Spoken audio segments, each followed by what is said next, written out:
My name is Cassidy Olson, and this is my Biology 30 final project on photosynthesis and cell respiration. So what is photosynthesis? It is the process by which plants use sunlight, water, and carbon dioxide to create oxygen and energy in the form of sugar. Photosynthesis is considered to be the single most important life process on Earth. Without it, there would be no oxygen in the atmosphere. It occurs in two stages. Stage 1 is light reactions, and stage 2 is the Calvin cycle. Before we learn about these two stages, we must first learn about the chloroplast where these two stages take place. What is a chloroplast? Chloroplast is an organelle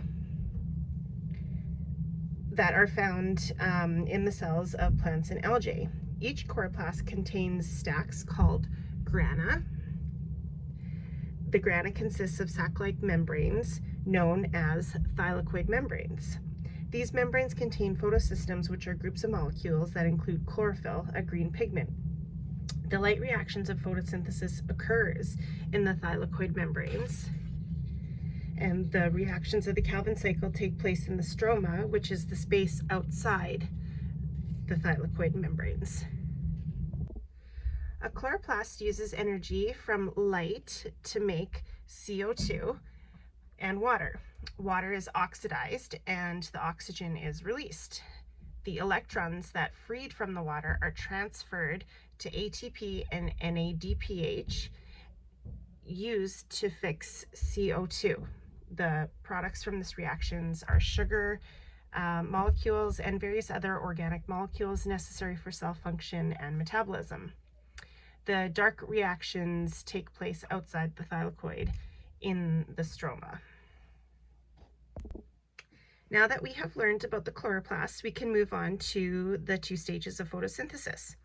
So stage 1 is the light reactions. This stage uses water and changes light energy from the sun into chemical energy stored in ATP and NADPH, and oxygen is released as a waste product. This occurs in several steps. So step 1 would be units of sunlight called photons strike a molecule of chlorophyll in a photosystem 2 of the thylakoid membrane. The light energy is absorbed by 2 electrons in the chlorophyll molecule, giving them enough energy to leave the molecule. At the same time, enzymes in the thylakoid membrane use light energy to split apart water molecules, and this produces 2 electrons. These electrons replace 2 electrons that were lost from the chlorophyll 2 molecule in step 1. An atom of oxygen. This atom combines with another oxygen atom to produce a molecule of oxygen gas, which is released as a waste product, and 2 hydrogen ions. This atom combines, the hydrogen ions, which are positively charged, are released inside the membrane in the thylakoid interior space. Now step 3, the 2 excited electrons from step 1 contain a great deal of energy. So like hot potatoes, they need something to carry them. They are carried by a series of electron transport molecules, which make up an electron transport chain. The 2 electrons are passed from molecule to molecule down the chain. As this happens, their energy is captured and used to pump more hydrogen ions into the thylakoid interior space. When the 2 electrons reach photosystem 1, they are no longer excited. Their energy has been captured and used, and they need more energy. They get energized from the light, which is absorbed by chlorophyll in photosystem 1. Then the 2 re-energized electrons pass down another electron transport chain. Enzymes in the thylakoid membrane transfer the newly re-energized electrons to a compound called NADPH along with a hydrogen ion. This produces the energy-carrying molecule NADPH. This molecule is needed to make glucose in the Calvin cycle. And the last step, by now there is a greater concentration of hydrogen ions and positive charge in the thylakoid interior space. This difference in concentration and charge creates what is called a chemiosmotic gradient. It causes hydrogen ions to flow back across the thylakoid membrane to the stroma, where the concentration is lower. Like water flowing through a hole in a dam, the hydrogen ions have energy as they flow down the chemiosmotic gradient. The enzyme ATP synthase acts as a channel protein and helps the ions across the membrane. ATP synthase also uses their energy to add a phosphate group to a molecule of ADP, producing a molecule of ATP. The energy in ATP is needed for the Calvin cycle. Stage number 2 of photosynthesis is the Calvin cycle. This stage occurs in the stroma surrounding the thylakoid membranes of the chloroplast. The reactions of this stage can occur without light, so it is also referred to as dark reactions.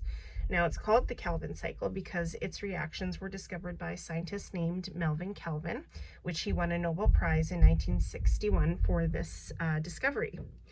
So in the Calvin cycle, chemical energy and NADPH and ATP from the light reactions is used to make glucose.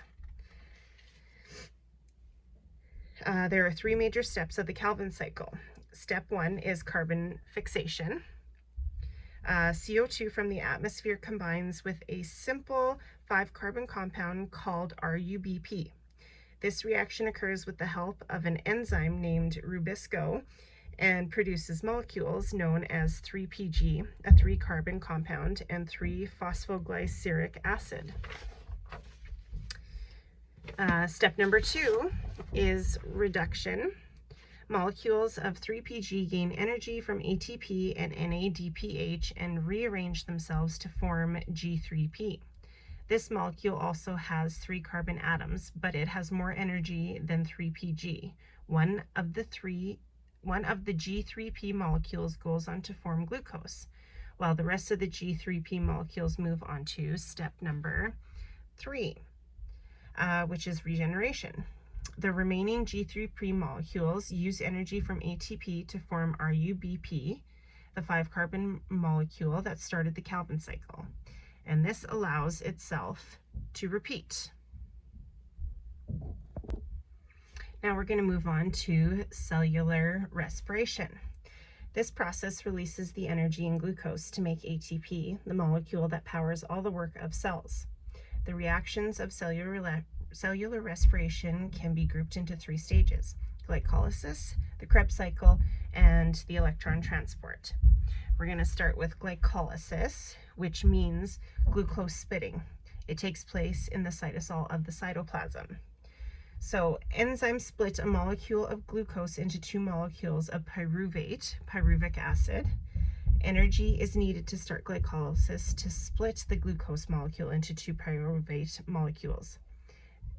These 2 molecules go on to stage 2 of cellular respiration. The energy to split glucose is provided by 2 molecules of ATP. As glycolysis continues, energy is released, and the energy is used to make 4 molecules of ATP, resulting in a net gain of 2 ATP molecules during glycolysis. High energy electrons are also transferred to molecules of NAD to produce 2 molecules of NADH, another energy-carrying molecule. NADH is used in stage 3 of cellular respiration to make more ATP. Stage 2, the Krebs cycle.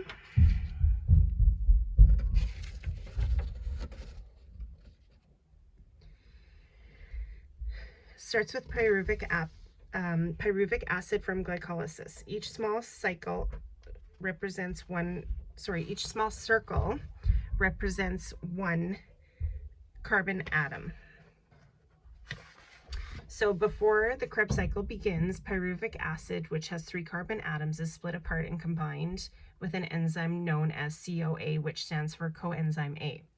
The product of this reaction is a 2-carbon molecule called acetyl-CoA. The 3rd carbon from pyruvic acid combines with oxygen to form carbon dioxide, which is released as a waste product. High energy electrons are also released and captured in NADH. Now for the Krebs cycle itself, it actually begins when acetyl-CoA combines with a 4-carbon molecule called OAA. This produces citric acid, which has 6 carbon atoms. This is why the Krebs cycle is also called the citric acid cycle. After citric acid forms, it goes through a series of reactions that release energy. The energy is captured in molecules of NADH, ATP, and FADH2, another energy-carrying compound. Carbon dioxide is also released as a waste product of these reactions. The final step of the Krebs cycle regenerates OAA, the molecule that began the Krebs cycle. The molecule is needed for the next turn through the cycle. 2 turns are needed because glycolysis produces 2 pyruvic acid molecules when it splits glucose. After the second turn through the Krebs cycle, the original glucose molecule has been broken down completely. All 6 of its carbon atoms have combined with oxygen to form carbon dioxide. The energy from its chemical bonds have been stored in a total of 16 energy carrier molecules.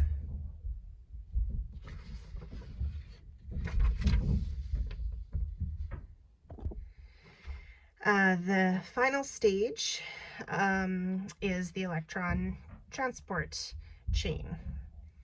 In this stage, energy from NADH and FADH2, which result from the Krebs cycle, is transferred to ATP. So we're going to transport the electrons. So high energy electrons are released from NADH and FADH2, and they move along electron transport chains like those used in photosynthesis. The electron transport chains are on the inner membrane of the mitochondrion. As the high energy electrons are transported along the chain, some of their energy is captured. This energy is used to pump hydrogen ions from NADH and FADH2 across the inner membrane from the matrix into the intermembrane space.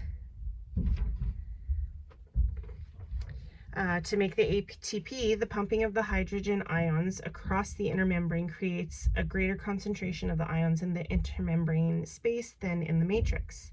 The chemiosmotic gradient causes the ions to flow back across the membrane into the matrix where their concentration is lower. ATP synthase acts as a channel protein, helping the hydrogen ions cross the membrane.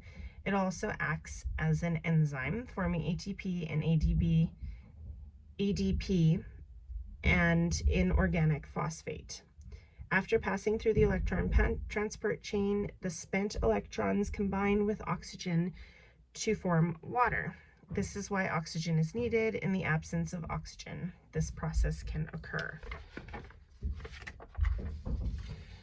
And that is everything that I have to say about photosynthesis and the electron transport chain. I hope you enjoyed it. Again, my name is Cassidy Olson, and this is my Biology 30 project. Thank you.